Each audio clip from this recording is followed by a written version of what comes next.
Magandang umaga po sa lahat. Luzon, Visayas, Mindanao, kung saan kayong dako ng mundo po, tayo nagbabalik dito sa ating munting channel.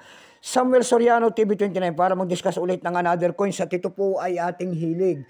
Mangulikta ng barya, kaya ako tayo nandito, nagsisiling ng kanilang mga halaga ang aking mga koleksyon para malaman natin ang kanyang mga presyo po sa pandaigdigan nating platform.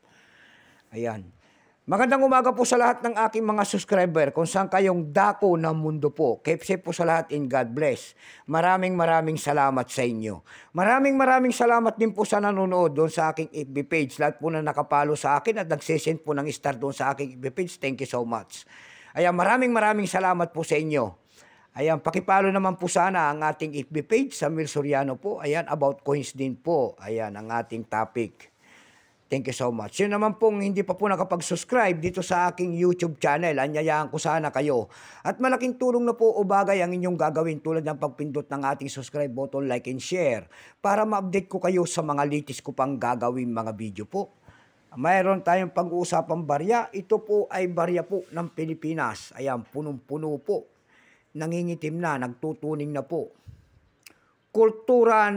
Dekada ng kulturang Pilipino po, 1 peso po, year 1988 hanggang 1989. Ayan, 1 peso.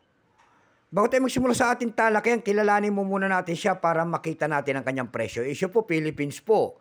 Period Republic 1946 up to date po, type circulating commemorative coins. Years 1989, value nito 1 peso. Dekada ng kulturang Pilipino, currency piso 1967 up to date po. Composition po nito ay copper nickel. May bigat lamang itong 9.5 grams. May haba pong 28.5 mm. May kapal po naman itong 1.9 mm. Hugis po, bilog. Orientation niyan ay middle alignment. Itinigil naman ang paggamit sa barya na ito ng Pilipinas noong May 1, 2020. Number N-6138. Reference number KM-251. Ito pong year 1989, dalawa pong klase. May mat po ito kung tawagin 7%.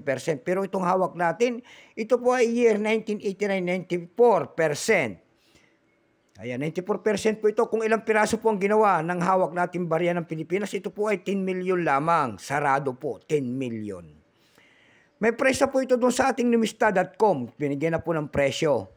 Yung kanyang extra fine 51, almost uncirculated 130 pesos. Ang circulated nito ay 130 pesos din. Dako tayo sa kanyang presyo. Ayan.